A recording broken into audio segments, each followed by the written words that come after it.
The Charlotte Harbor Estuary. First one is going to be the river otter. They're so, you think of them as being cute, but they're really, serious carnivores. Fish would be their, one of their favorites, and crayfish, and small turtles. We're not going to get a big turtle. Hold on. Because they're shy, they're going to avoid people. So you're lucky if you see one. And how many people have seen an otter here? Oh, good. Well, I guess there's a lot of lucky people here, right? Whole families. Awesome. How big are they? They're about, let me see, I can't remember now. They can be, I think, 30 inches. Okay.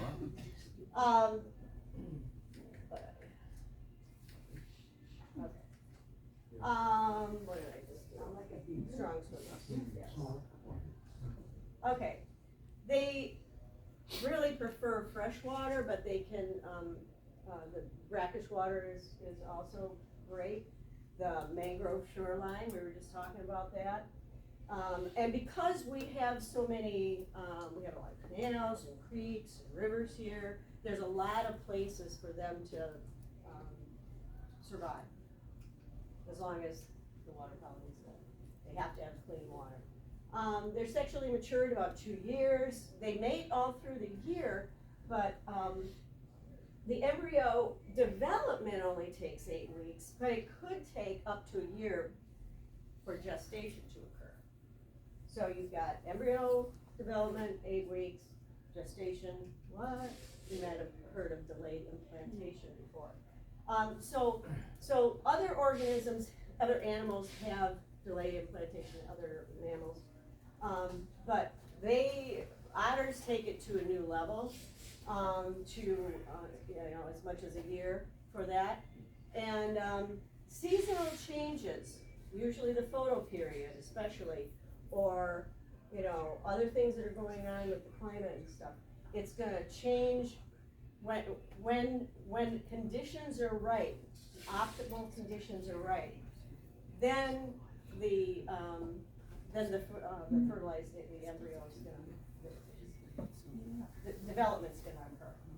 And many of the family Mustelid, which otters are, actually do this implantation, delayed implantation.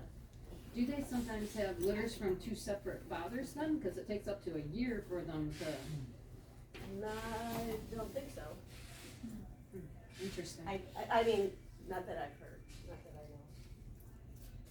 I know. Where do they like to build their dens? Think of, a fallen tree, then you've got some nice secure areas, a safe area to get into, maybe a little bit away from any predators that are gonna get there. Or they're gonna use other critters' burrows.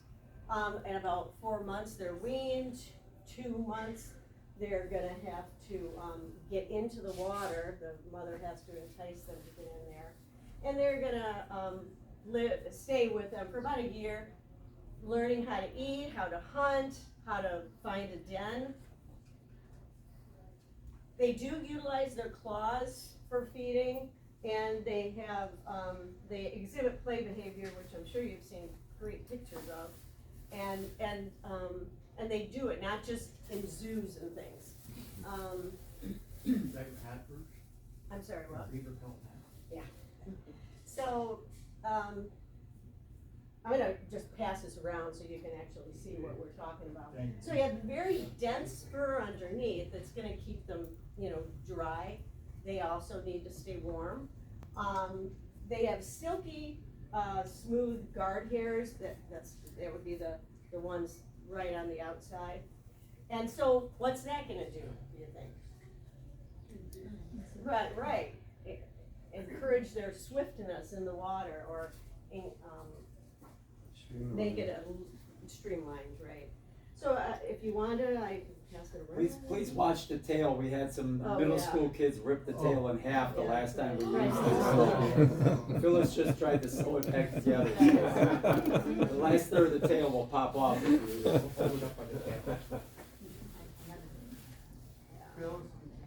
what else is in that family of muskets? I had one of these on my Skunks, weasels, dog badgers. weekend. Go Wisconsin. Mink, Yep. ermine, Yep. wolverine, fishers, pine martens, Mhm. least weasel. They stink. Yes, must.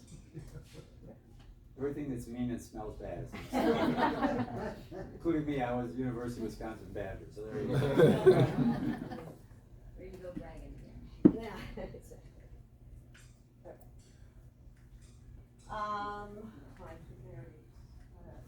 Okay. So, dolphins in Charlotte Harbor, you probably know that it's, Florida's state saltwater mammal. Yeah. So we have 300 to 400 permanent dolphins, and these are the Atlantic bottlenose dolphin that we have here in Charlotte Harbor. And these 300 to 400 dolphins stay here. They don't leave, they don't go into the Gulf. As you know, they're carnivores, warm-blooded, they're long-lived. And these are pictures that were taken from, somewhere in Charlotte Harbor. The ones in Charlotte Harbor are residents, stay more inland during the dry season, and come out closer to the Gulf, closer to the coast during the rainy season, and that would follow because that's usually the way the fish are gonna go. So if they wanna eat, they're gonna have to follow where the fish are. There's another great picture with dolphins spouting, and you can see 41 in the background.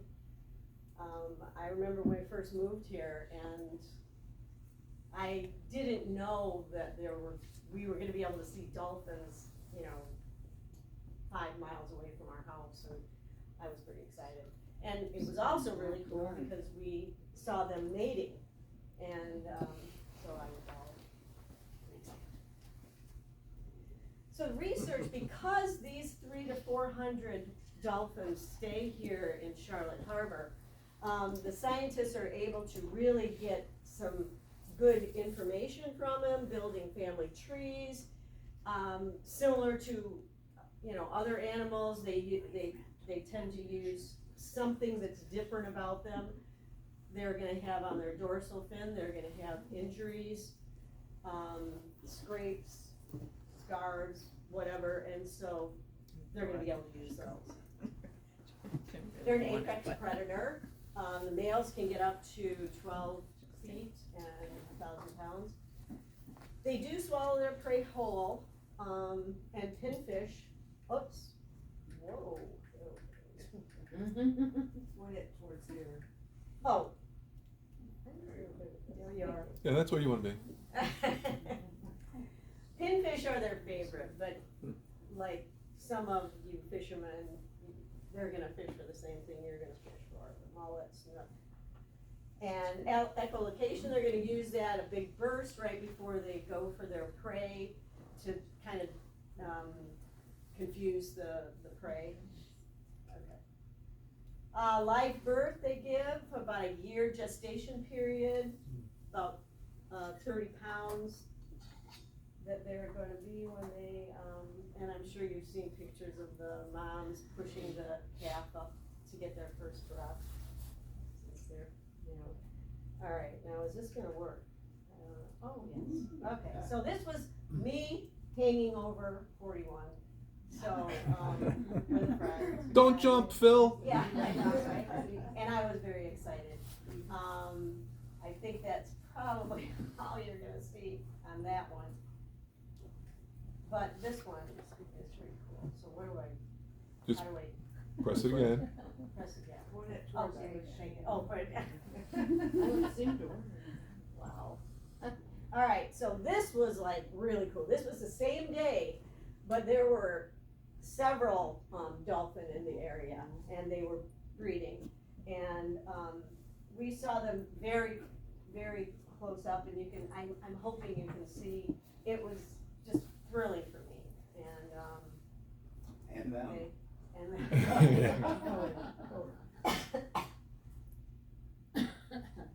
excited. We had some good pictures.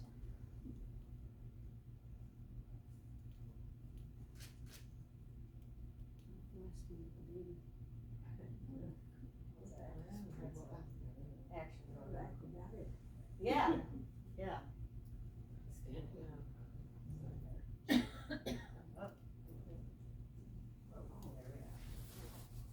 So did you say there's 300 to 400 in the harbor? In the harbor, that, Okay. yeah, that stay in the harbor, yes. Okay.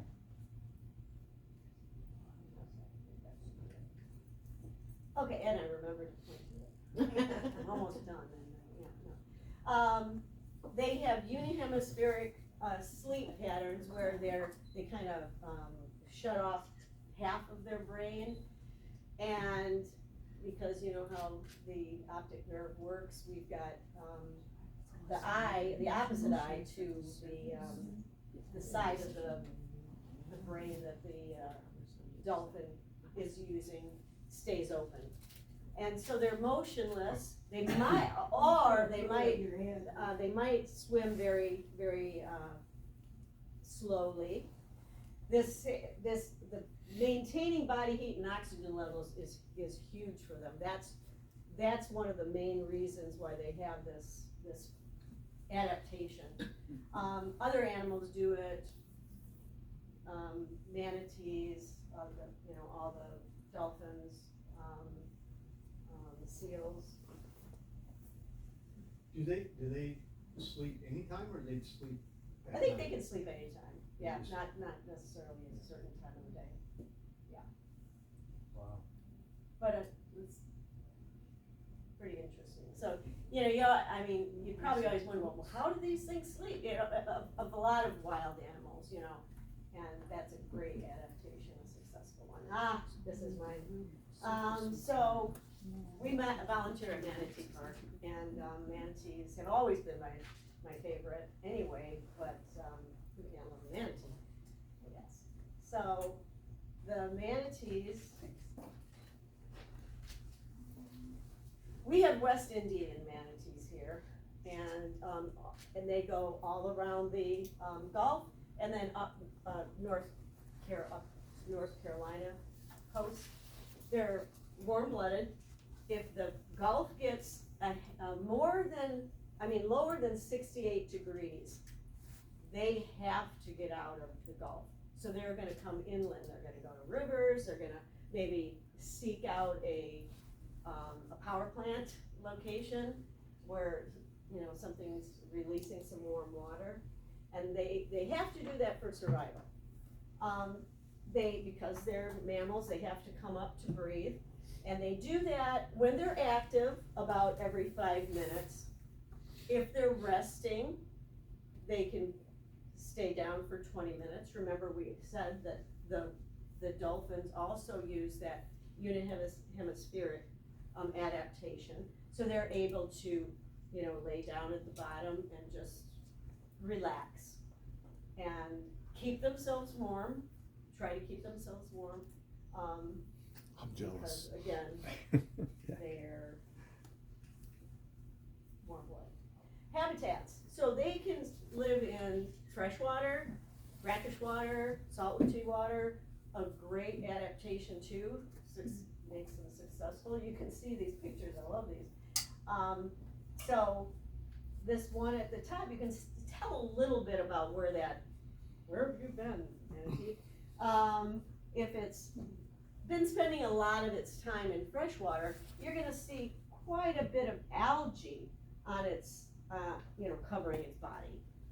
And probably, maybe the ones that you see, in your canals and stuff tend to have more algae on them. I don't know, is that true? We don't know about it. I don't know. And it's great food for the fish.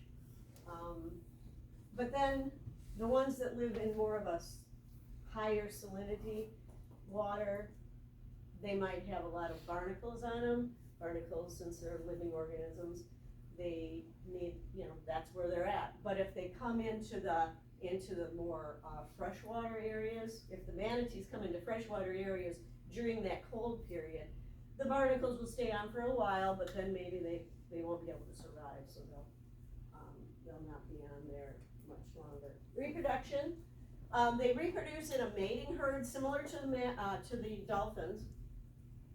They give birth about every 2 to 5 years, and the young stays with them for about 2 years. Their gestation period is 12 to 13 months. And the young are about 4 feet and about 75 pounds.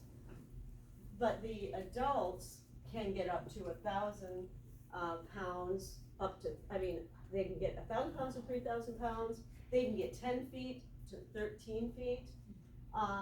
They're sexually mature. Females and males a little bit differently. The females are sexually mature a little bit younger, and the males not until they're about 9. I don't know, did I miss something? How long do they live? They live to be about 20 or 30 years. Wow. Okay, I missed this one.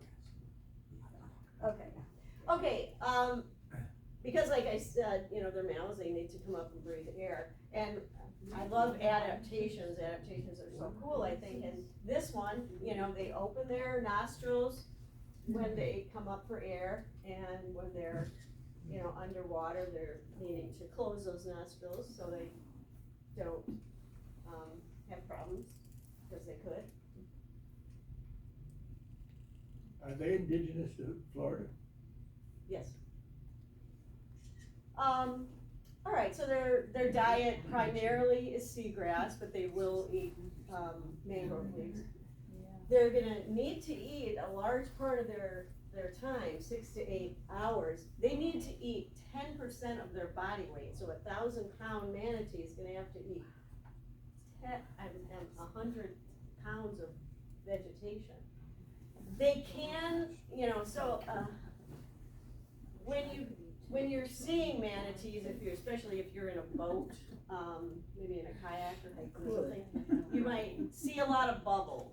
And people are like, because, they're blowing bubbles. Well, the bubbles aren't coming from this end, they're coming from the other end, because they have a lot of gas. And if you're around them, you experience that, yes.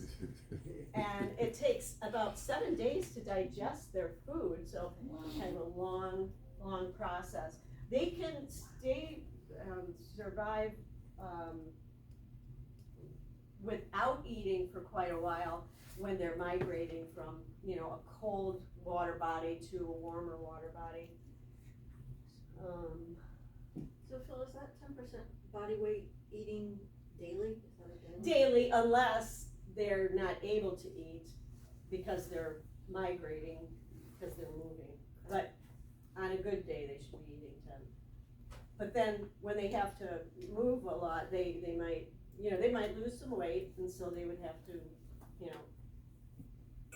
start eating a lot. And sometimes that is what happens. Or if there's no food, which we'll talk about in a little while.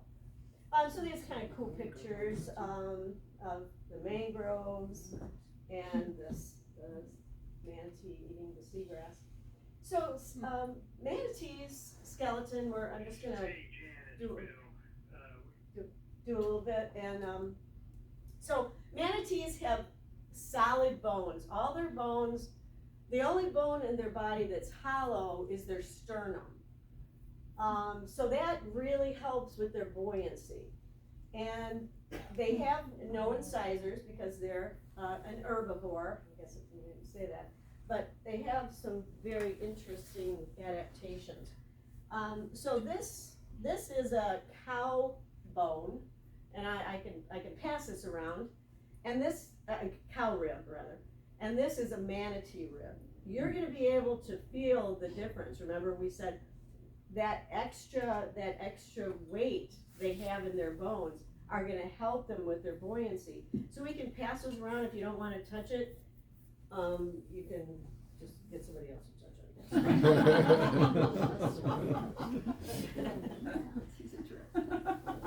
A very interesting, really cool adaptation for manatees is that, well, like I just said, they don't have any canines.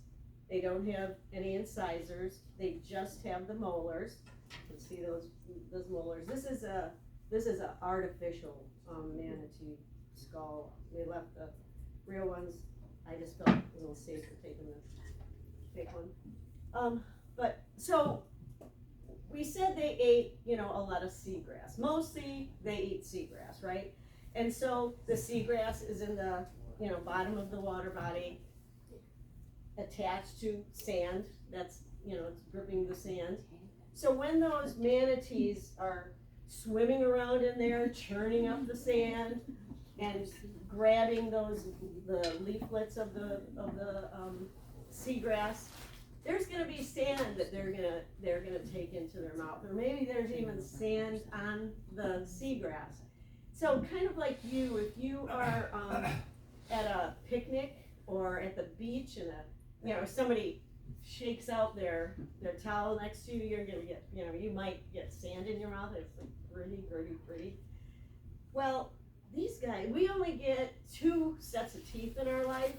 These guys get their teeth renewed throughout their life. They're called marching molars. So what happens, I'm passing this out and you can see. So their molars, from the back to the front, move 1 millimeter a month.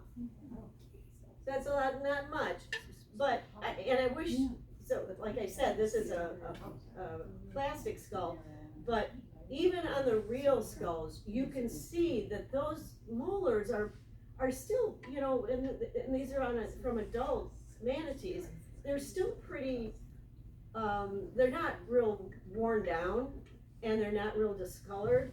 Sometimes you see wild animals and, they're gonna have really discolored teeth or worn down as they get older. I guess for me, I usually think of primates. So they move up from the back, they just push, only 1 millimeter a month, till the ones in the front, the most anterior ones, are gonna just pop out. And they're gonna continue that throughout their life. So, that's great. So they must need some very sharp teeth to be able to grab the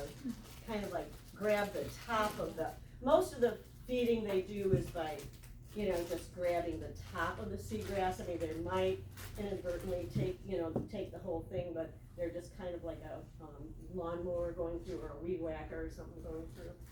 All right, so I can pass these out. So if you wanna pass these along. Okay, I'll give you, sorry. Oh, you want me to, I'm sorry. I should have given you, I was excited about the artifacts. It's exciting stuff. It is. What is So- the current manatee population in Charlotte Harbor? Okay, we will be getting to that. The numbers are all over the board. From aerial surveys, they say like anywhere from like 5,000 to maybe as much as 8,000.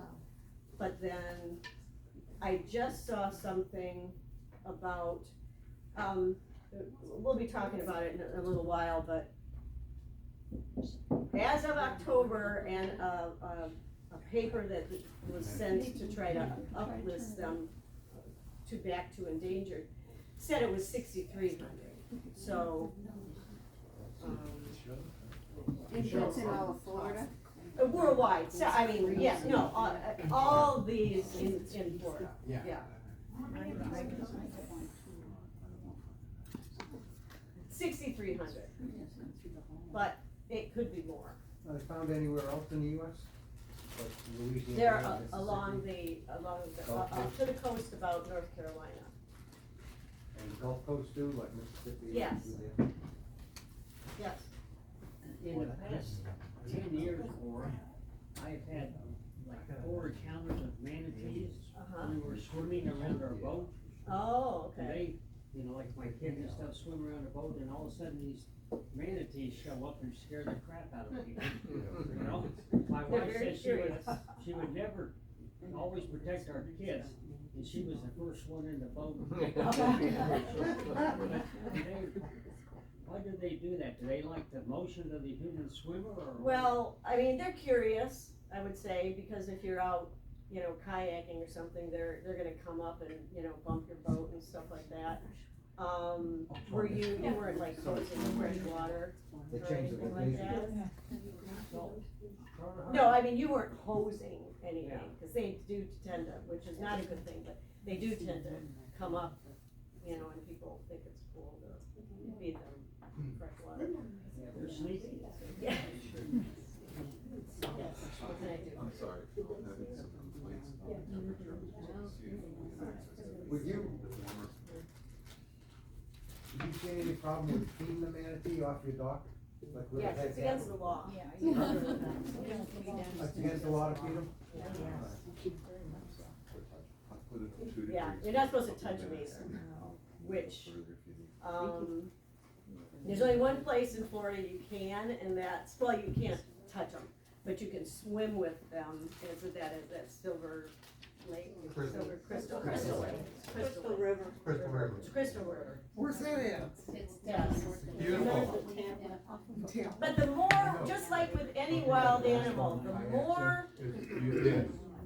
the more that you make them feel comfortable around you, it's just a bad thing. It's just a bad thing. But yeah, Crystal River, you can swim with them, and it's, Only in the open, they have safe zones for the manatee, and if they're in the safe zone, you're not allowed in Crystal River. yeah. But then we also have no wake zones too. Yeah. Thank you. So yeah, the marching molars, is it making its way around? So the closest living relative to, manatees are elephants, and, kind of a push maybe? Well, if you know, but so the manatee lips, they actually have a division in their lips, and so they're separate, and they're prehensile. Elephant having a prehensile trunk, so the manatees are able to, you know, help grab the vegetation, whatever that is, seagrass or the mangrove leaves, and they're able to grab it. They also have, I didn't bring anything, but if you look at their flipper and the elephant's feet, it's very similar. Their toenails look very similar. And, but obviously, and they do have nails, manatees do have nails on their flipper. Okay, so remember I said, if it's 68 degrees or lower, manatees are gonna get out. They're warm-blooded, they need to be warm. And it's not just that they are comfortable, it's because their life depends on it. They could get lesions, their skin could start sloughing off, they could get lethargic, they might stop eating. And it mostly happens to the young ones, but it does happen to the old ones too. But the young ones are more susceptible to it. And something called the halo effect.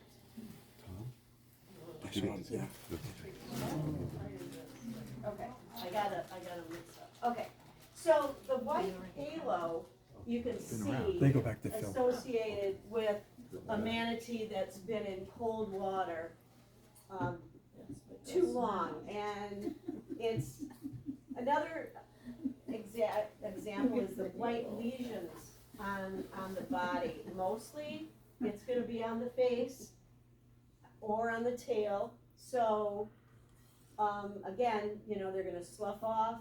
Sometimes they have, you know, open wounds. If they're able to get if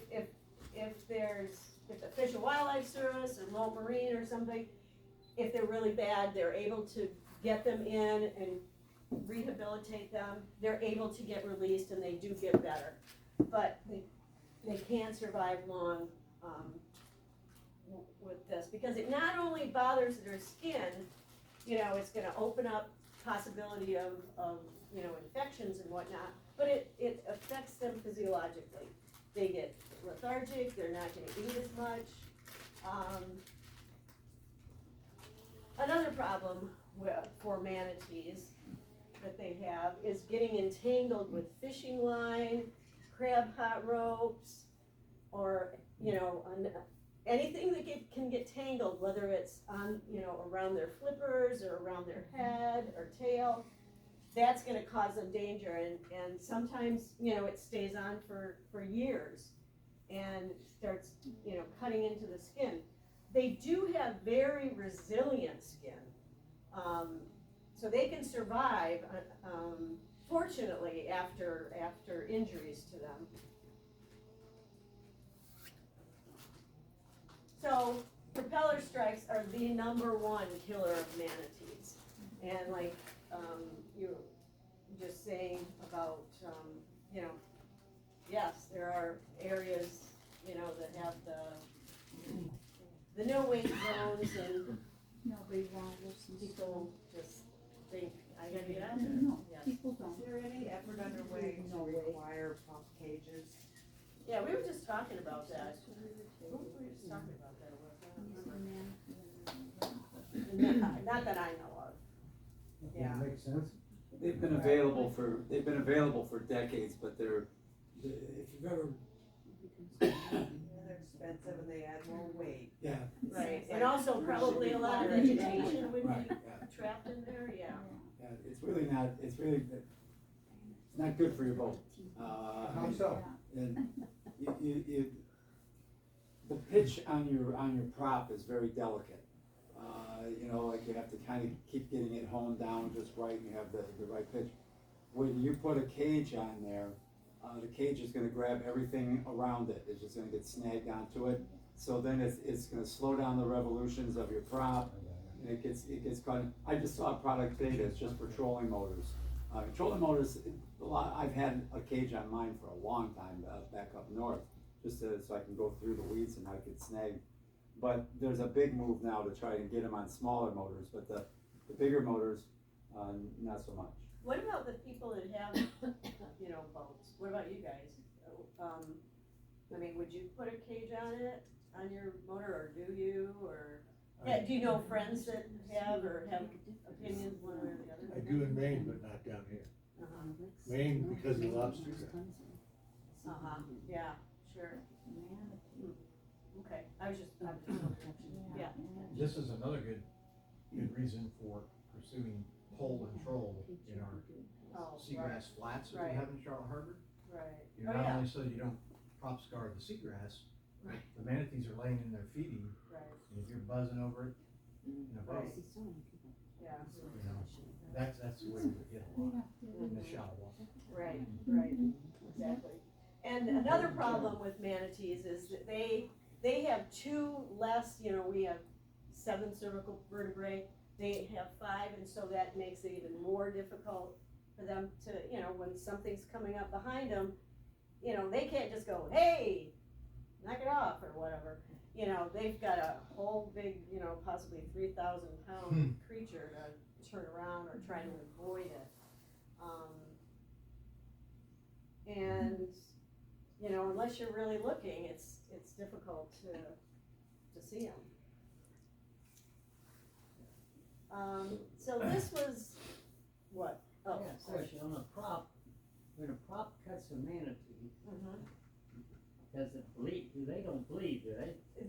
They do bleed. They do bleed. If it's a fresh wound, you can tell, you know, you can tell just like a cut on you, it would be a fresh wound. And if it's not real severe, the Fish and Wildlife Service will usually just watch it, or just figure, you know, it'll probably be fine. Yeah, so, I mean, like, they got a lot of fat on them, so they got like 3 or 4 inches before it really gets to their. I don't know about that. If it's too tight, if it's too deep, it's going to get into their lungs, which I neglected to talk about. The lungs are very important, obviously for everybody, but they have 3-foot lungs all along the back of their backbone. They're 3 feet long. They're about 8 inches wide, so there's a lot of surface area for those lungs to get oxygen. But they're only a couple of inches thick. And so they have about a 90% oxygen intake. We have like 10%, I guess, when we breathe. But apparently, they are very efficient because of the way of the anatomy of their lungs. So, getting back to that, that's the danger, because it's on their back. If they get struck deep enough, that's what's gonna. It's the skin injury doesn't mean anything. It's the lungs. And so when that happens, usually you might see a manatee listing to one side. They're not able to, to swim properly. They've just lost their buoyancy. They're either, stay on bottom, not get up. Well, obviously they're not gonna survive that way. They need oxygen. But yeah, that's a big concern about that. But this was a very sad story. We were in class, I think it was last Wednesday, we get this email that there was a manatee that pretty much lost its whole tail. And obviously that was a boat. I don't know what else would have done that, unless Godzilla got in there. Do they have any predators? Us, or they don't. They can live right along alligators and, swim on the alligator. There's no predators. Who's gonna mess with them? There's nothing big that's gonna mess with them. What about sharks? But that's a good Like a question. shark was powerhouse. No. I mean, I suppose if it's small enough, but no, yeah, it's just what we do to them, as far as actual, living thing killing them. But, so anyway, what they do is look for people. They want to bring people in that are volunteers to try to answer questions, because the Fish and Wildlife Service, Mote Marine, and Mote Marine come and try to capture the manatee. And this one, they were afraid they thought, I don't know why they thought it, because Laura wasn't in the office, but they think it had a calf, and so they were also looking for the calf. So somebody must have seen the calf with Was it. this in Charlotte Harbor? This was not in Charlotte Harbor. It's actually at Manatee Park, not that far. And certainly the manatees that come here go there. And so that's why I'm talking about manatees, not just because I love them and volunteer at Manatee Park, but because they come here. They have spots on the top like whale, right? No, they come up with those nostrils that they open up okay. and close when they go down. Okay. Yeah. So other than being like really cute, what do they contribute to the ecosystem? Okay. Well, they, just like anything that is in the ecosystem, they eat the seagrass. Yeah, but that doesn't seem like it's contributing. That seems like it's hurting the seagrass. Okay. So, They're grazers, they don't hurt the plant. Okay. yeah, they don't rip it. They're just kind of like a lawnmower, I was saying. So that 100 pounds or whatever they eat a day isn't jeopardizing. Probably stirring up the bottom of the water surface would be good for other organisms that are there. The reason I ask is because a lot of voters don't like the manatees, and Right. so. No, I know. Has there been any correlation It's in between, a lot of land. seagrass loss and manatee population? I mean, I know they're grazers and that sort of thing, but they're still. That That's a hasn't- lot.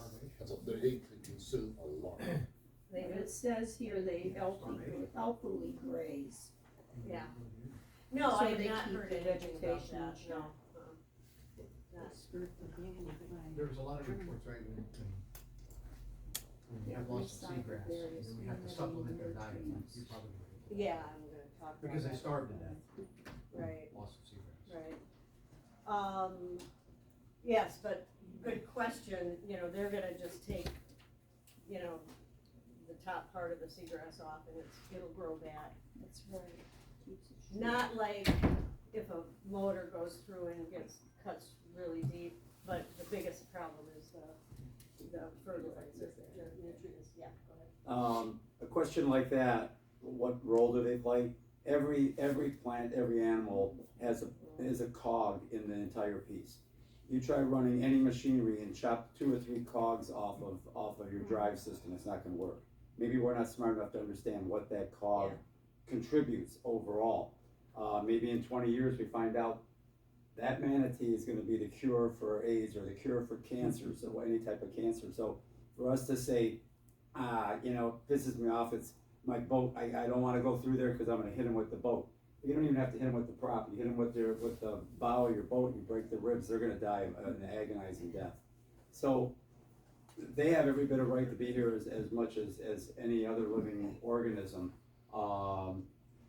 Cohabitation is the key, and arrogance by people thinking that we've got complete domain over all the wildlife is not a healthy attitude. Because we're finding out daily, things we took for granted for decades are saving people's lives. But those are the kind of questions you get. Yeah, You're right, no, you're right, no, I knew that you weren't, But it's yes. fertilized anyway, with the sure. That's right. Yeah, I'm sure, I'm sure, I know, I was thinking that, well, I do poop a lot. Yeah, but yeah, everything's all.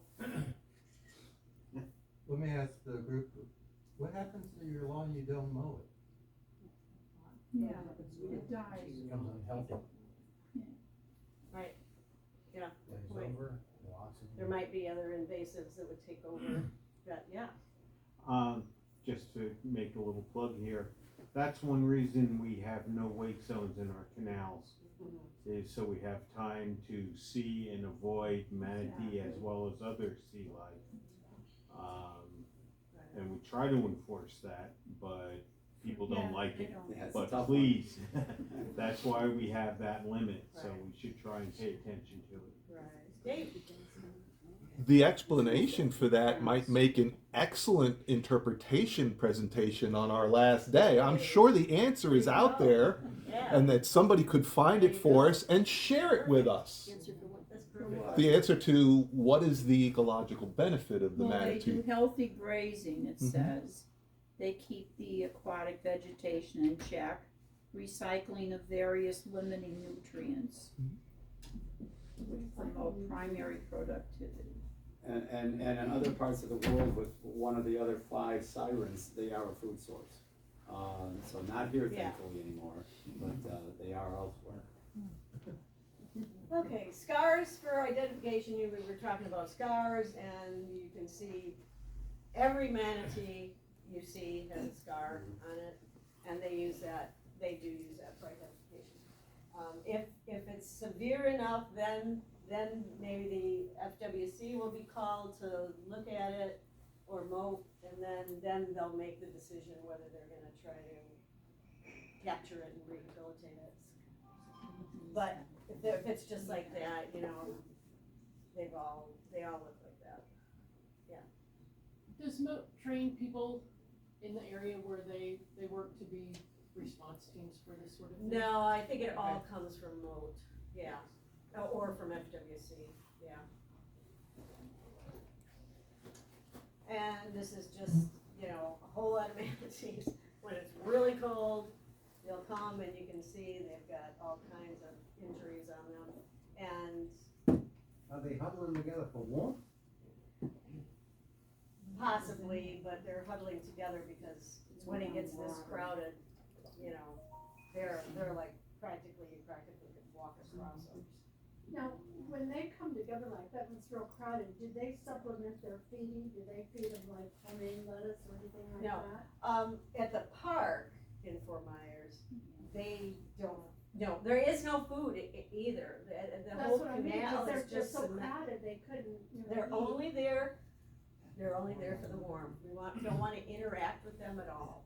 And the whole thing with the feeding came about only because of the severe mortality event we had. But they can live for a while there without eating. Yes, or they'll go out, they can come in and out of the canal there and go out, but they can't really find much much in the Orange River there, so they'll have to make a longer trip. But if it's really cold, they've gotta stay where it's warm, otherwise they're gonna have bigger problems.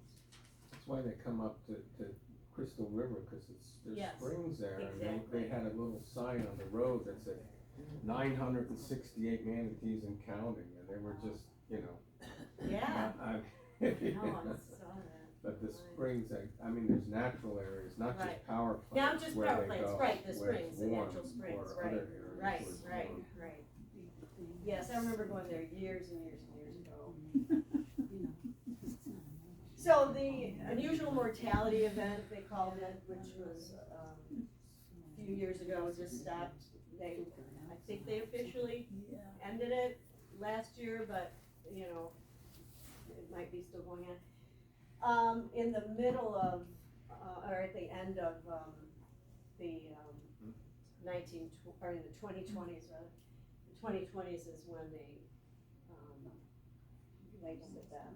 So this just shows, I don't know if you can see the numbers, just showing the numbers of the deaths. And this was for all of Florida.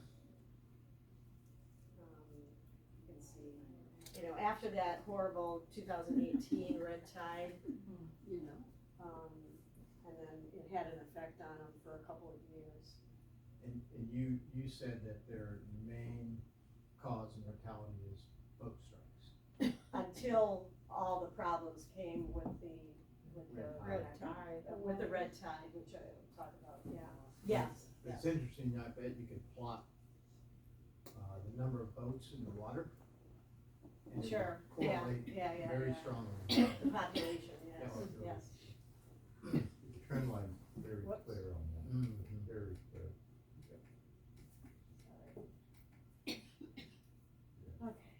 So, radio tagging manatees, anytime they bring them to, whether it's Zoo Tampa or SeaWorld or Moat Marine, a lot of times, I shouldn't say all the time, but a lot of times they'll radio tag them. And this little area here is called the peduncle. And so they can put this little gadget on it and then attach the radio, and this is just gonna be floating up, so it looks a little bit like a crab pot maybe. And if it gets tangled up in something, it's got a quick release, so it's not gonna trap the manatee any more than already. Apparently last week there was one that was released that was in rehab for a while, I think for a year and a half, and then they just released it, and they actually released it there. And so it was kind of staying around the Orange River area, and so people would be able to see it, but I don't think they've seen it lately. So it's been able to go on. Yes? Radio tagging has come so far in recent years. Why do they have to have something so cumbersome? I know, right? This is You've got crazy. radio tags on birds and butterflies. Yeah, butterflies. Wow. Dave, I bet you have another comment. It is very difficult to get a radio signal to travel through water. So they have to put it on a float and get that antenna up above the surface in order for the signal to be found. Okay? Yeah, just try looking at your GoPro through your phone and then put the GoPro underwater and all of a sudden the signal disappears. And you think you flooded your GoPro. It's just because the signal doesn't travel through a couple inches of water. And they are making refinements. The one you see there, is There's a whole maybe lot. 10, There's 11 one, inches. they used to have, The it was old like ones were this 3 big feet, yeah. and like 20 pounds and, Any idea how much that weighs? no. Bobbing in the water and nothing. Probably not. Next to nothing, but maybe a pound.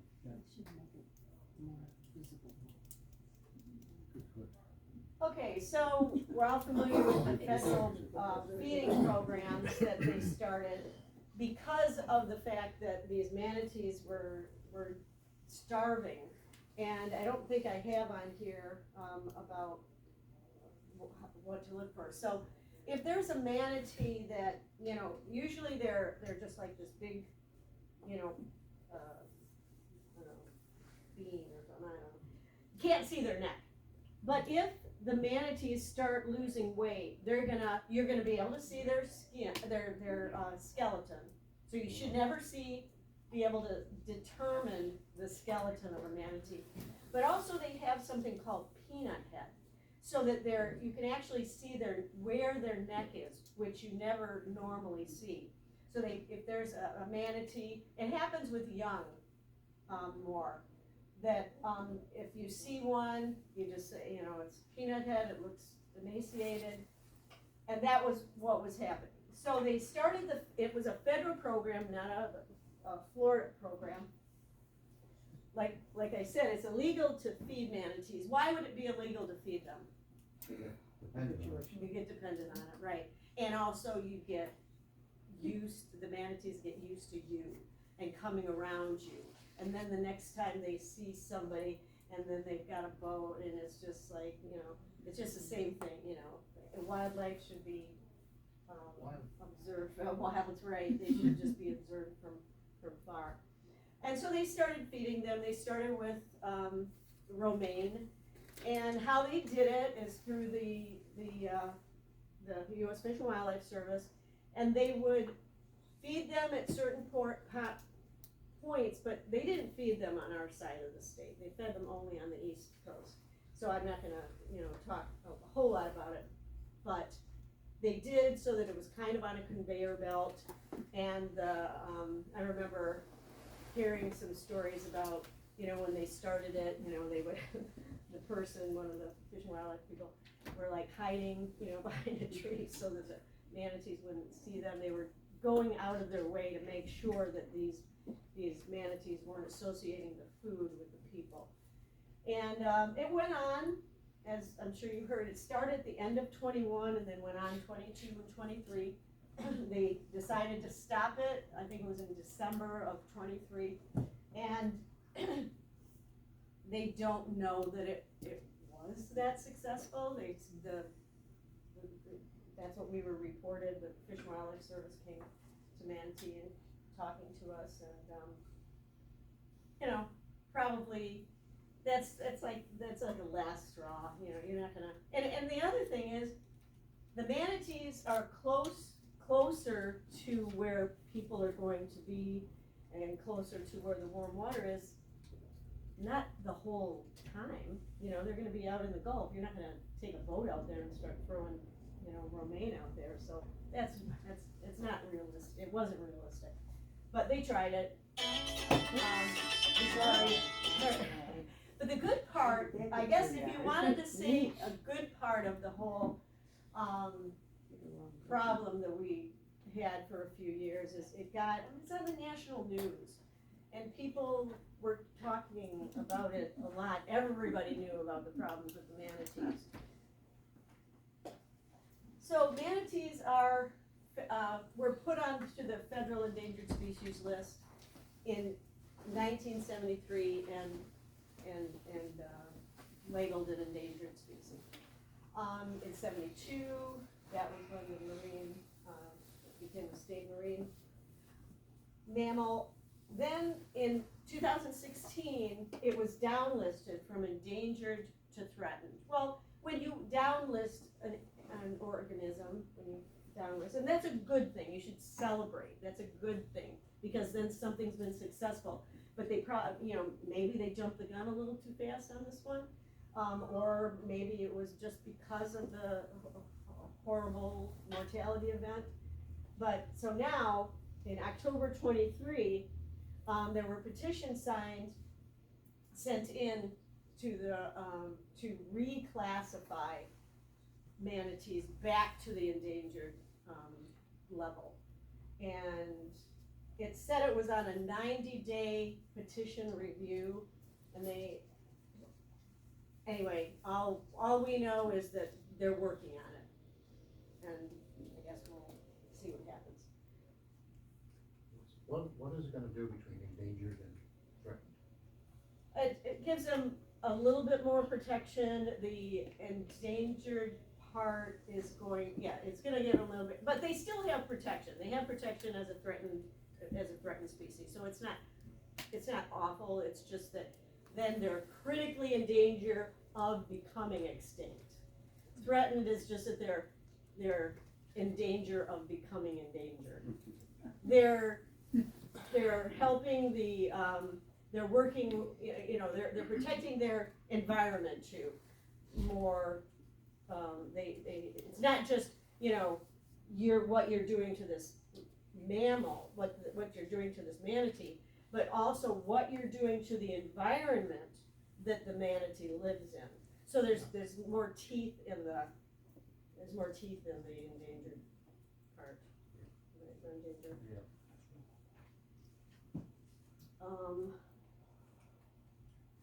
So how do they get these, and that's what I was, Jan, when you were asking me about what's the population. So synoptic surveys are done aerially, and they're done a couple of times a year, and what they do is actually just give the minimum count. And so, the range that they give for the population is a few thousand. It's not like there are 6,300. It's more like they're somewhere between, 5,000 and 7,000. It is an interagency, and so they have to wait until the weather's just right, the sun is just right, to be able to do it, to be able to get enough information.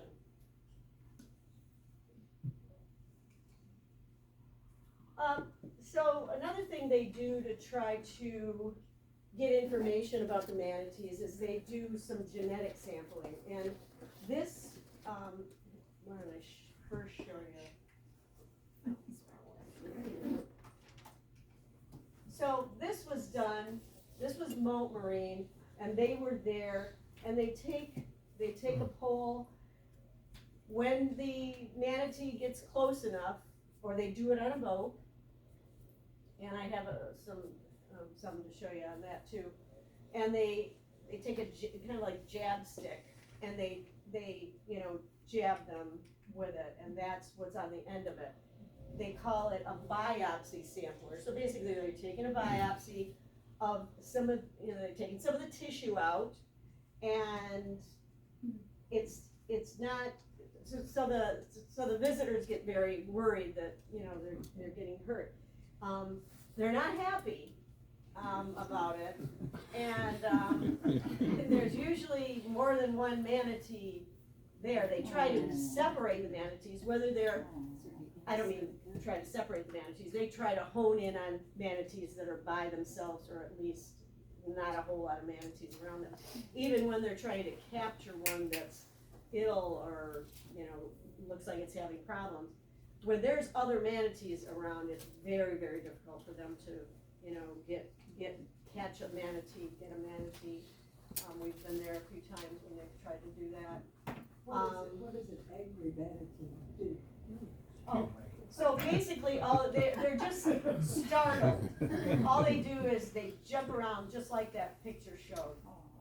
So there's where the jab is, and there's where the manatee is. How are you doing? But they have found that the manatee, everybody in the group kind of, oh gosh, what was that? I'm anthropomorphizing, obviously. But they just kind of go away for a little while, but then they come back, and all is forgiven, apparently. It's not, yeah. But you can see they were pretty worked up about it. Right? Yes, everybody got wet. Everybody got wet. So it's a startle response. That's what they say. That's what they tell everybody. A startle response. But it is just a short-term reaction to it. And I think there was, seems like Can we see you said it has toenails? Does that one show its toenails? I doubt it. I don't think I have anything like that in here. I wanted to talk about the information gathered from the DNA. So they're also, gonna try to coincide the scars, because the scars are what they use to identify them. So when they get the DNA from them, you know, they're gonna have a little bit more information. Also, they go out in their boats to, you know, observe the manatees when, just as they're, you know, in the water. They're just trying to find out, you know, oh, who's there, and then they're gonna identify who it is, and then they can, you know, put in where exactly they saw it. The estimates on survival rate of the calves and the adults, they can do that from the DNA sampling. Movement rates, you know, oh, we got information from that one over here, and now it's in Charlotte Harbor. ID and gender, and like I just said, complement to that photo ID that they use from the scars. I think this is it. Oh, so Thomas, where's that? He's got his feet like back like that. Yeah, I mean, there's a little cartoon picture of it, but. Yeah, it's right on. They don't have claws, do they? Well, they have toenails, but like an elephant has Elephant toenails. toenails. You know, they're, yeah. Okay, so I'll pass these out too. This is just a cool picture that I always like to show because, you know, people are like, hair? They don't have hair. Well, this is, you know, a great picture showing, you know, the little bit of fuzzies. And they get the vibrissae around their mouth. That's going to help them sense food, sense what it is around them. This is the prehensile tail, but I think you got that pretty good. But here's one that is a close-up picture, a little bit more about, you know, what the U.S. Fish and Wildlife Service as well as Mote Marine do. I mean, you know, every few weeks, you know, we get an email saying, okay, so-and-so was gonna be here, maybe they're gonna try to capture one. Maybe they're trying to do some DNA sampling. Maybe they're, you know, all we have to do is let them know there's a problem or somebody else, and that's where you guys come in. So if you wanna take a picture of this or write it down or whatever, if you see a manatee, no matter what kind of problems it might be, you know, is it injured? Even if you're not sure if it's injured, contact them. Contact FWC. So this is the manatee rescue and response. So for injured, if you can see clearly that they have an injury, because when you call them, they'll ask you questions. You know, maybe it's a really old injury and they're gonna be like, or maybe they want you to send a photograph, if you can get a photograph of it. Maybe they're gonna say, oh, this is a really old injury, I don't think we have to worry about it, but, you know. Or a dead one. You know, they might not know there's a dead manatee in a certain location. Maybe there seems to be a baby by itself and you can't see the mom. You definitely wanna call. Or one just seems distressed, I mean, just not acting right. I mean, maybe, how is it? You know, maybe you can tell a distressed or unhappy manatee, but I don't know. Might be just fun. Anyway, it's 1-888-404-3922 or FWC. If I can get, maybe Laura has some things we can hand out next week. I forgot to grab them. So when you call, they're gonna want a lot of information. They're gonna want as much information as you can give them. Big one, is it alive or dead? If it's a dead one, you know, they're not gonna, you know, have to rush out and, you know. But if it's alive, and maybe somebody already called, and that's fine. That's why they're there. They're there to help the manatees. So, okay, so it seems to be alive. The biggest thing is do not approach the manatee. Don't get too close to the manatee. Don't try to lasso the manatee. Don't do anything. You know, just try to stay within safe distance of the manatee so you can get, they might ask you to, can you stay around the vicinity until you can get up, do all these things. So when it happened, maybe you're still there. So you can say, it's happening right now. Or maybe you say, I was out in a boat and I saw it. the exact location. That's where you're gonna want, they're gonna really want a GPS coordinate for that. Otherwise, it's gonna be very difficult. So you're gonna go to your phone, and probably everybody knows how to do this. I always think, how do I do this? You're gonna just go to your compass. And if everybody wants to do that now that doesn't know how to do it, I would encourage you to do it. So you go to your compass, you click on it, and it's gonna give you coordinates. Has everybody got that? And that's what you're gonna give them. If well, if you have a phone, unless your phone doesn't have that on it. Find my compass. Yeah. You can take a picture of the picture underneath the picture. You can take a picture, because the picture location will also give you where you're at. Google Maps will also give you. Google Maps. Oh, okay, that I have. Or if you really don't have any, do your best, I guess. But obviously, if they're gonna be coming on a boat, they're gonna need they're gonna need a GPS. How long did you observe this behavior? Hey, I was there for an hour and it didn't look like it was doing anything. You wanna give them as much information as you possibly can. The approximate size, I don't mean that you want to go over and measure it, but if it looks like a young one, well, it looks like, it looks really big, so it must be an adult, just use your best judgment. Is it tagged? Maybe you're looking at a tagged one. And give your contact information. You gotta give your contact information. Remember what I was saying about a starving manatee that Peanut had, or if the manatee looks like you can see the skeleton at all. Excuse me. If you can see the skeleton at all, that's not a good thing. It's never a good thing. I just feel like there's a lot of stuff that I forgot to tell you. If you see one that's dead, that's along the shore, still report it, but don't be surprised when these things do die. FWC usually just tows them in and ties them to a mangrove. They might do a field necropsy, but usually they just tie them to the mangrove and let them decompose.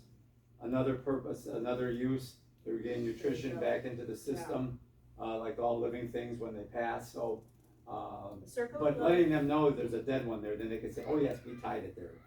Right, and because there was one right outside the Manatee Park for a long time, and they would get lots of notices. I can't find it. Yeah. What's the population breakdown, male and female? I don't know, I'm sorry. And how many ribs do they have? I don't know that answer either. Maybe, I don't, did somebody say that? Did somebody say, no? I assume, I don't know, if somebody can look it up, that'd be great. Count them right here. Make sure it's male.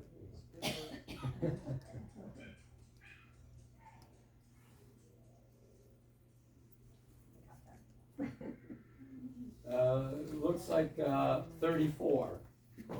17. We'll find out, because we'll find out. Thank you. And What else? this is 16 and 19 thoracic vertebrae. What else? I don't know, I feel like there's so much to say. I guess I didn't talk that much about, Richard was talking about caulerpa, which is an algae that's causing all kinds of problems. And when we had the FWC come out to talk to us, they talked about, no, I didn't talk about the neurotoxin. Okay, so the neurotoxin that red tide has, these manatees might inhale it just like you guys might inhale the neurotoxin from the red tide. If you have lung problems, maybe you don't want to be anywhere near there. Well, the same goes for the manatees, but also because in the seagrass, there's gonna be a mixture of all kinds of other organisms. And when they grab the seagrass, they're not gonna say, oh, I wanna get rid of all this stuff, because they're gonna be eating whatever is on the seagrass. And in that, there might be some algae, some blue-green algae, some red tide, and certainly the neurotoxins that affect them, excuse me, are thought to probably come from the food. When they have neurotoxin poisoning, it will affect their nervous system. And they have found, I couldn't find the video that they showed us, and Bruce said that he never wants to see the video again because it was too sad. But when they bring the manatees in, they show that they have seizures, and the seizures kind of like, I guess similar to human seizures, but they, like kind of stiffen up, and their mouth, they change the gait of their mouth, and so they do have seizures when that happens. Another thing that's kind of interesting is if they get a young one, if they get a calf and they load it up in the emergency, in the critical care truck, if it's a young one, they have a pool with water in there, and because the young ones they just can't do it without a pool. But the adults, all they do with the adults is they just keep pouring water on them, and the adults are fine to be in there for a period of time until they get to the hospital. But the babies, they have to be in water in order to breathe. They're used to coming up and getting the breath. So they thought that was kind of a cute story, I guess you could say. Anything else? I think, yeah. Yes. They're subject to the same respiratory diseases that we are. I had an individual behind my house who literally had a cold, and we called FWC, and they asked us to collect an audio file. So we went out and we recorded the sound of the manatee because it was wheezing. It was clearly under respiratory distress, and they put us in touch with a veterinarian who then diagnosed the manatee as having a cold, and he said in about 2 or 3 days it'll clear up and it'll be fine. And the manatee hung around for a couple of days, and it got better. It stopped wheezing, and it stopped. You get that a juicy breath. The bronchitis. We've all experienced it. It's the same thing with them. They developed bronchitis in their lungs, and it cleared up, and then it went away. Yes. Can I tell them a little bit about colloquial? Yeah, that's what I was hoping. Yeah. Yeah. So. Oh, just yes. But one other thing I don't really like. Some of the FWC people were saying that the seizure, the lips, kind of go like this, like they call it an Elvis lip. Anyway. Thank you very much. Kalerpa. Can I? Yes, Yeah. please.